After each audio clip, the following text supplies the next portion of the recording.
Bagi satu ayat untuk takutkan atau dorong diri konsisten jaga solat. Hang mesti dengar lah satu contoh pasal geng saintis ni. Mereka pergi ligan Sami atas banjaran Himalaya tu.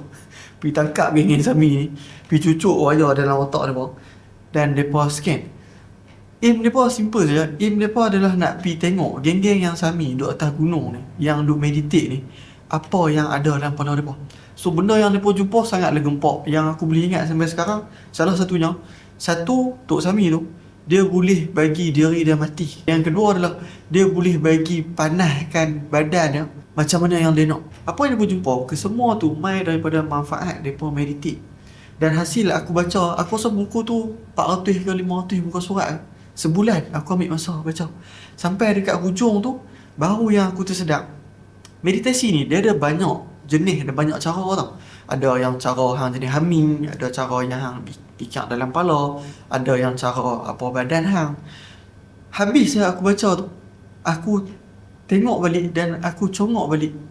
Rupanya, kesemua cara meditasi yang terbagus atas dunia ni, semua duduk dalam solat. Daripada segi nafas, daripada segi apa yang dalam kepala kita, daripada segi apa kita punya tubuh badan punya duk buat. Benda tu buat aku teringat balik yang Tuhan bisa kata dekat kita kan, yang solat ni bukan untuk dia. Solat ni untuk kita. Dia kata, kalau hang tak semayang pun aku tak kurang, kalau hang semayang pun aku tak lebih. So cerita tu, dia bukanlah menakutkan hang, tapi dia buat aku lagi appreciate yang Tuhan design solat ni punyalah smart, punyalah bagus untuk manusia. Dan Tuhan kata dah, benda ni bukan untuk aku, tapi untuk hang.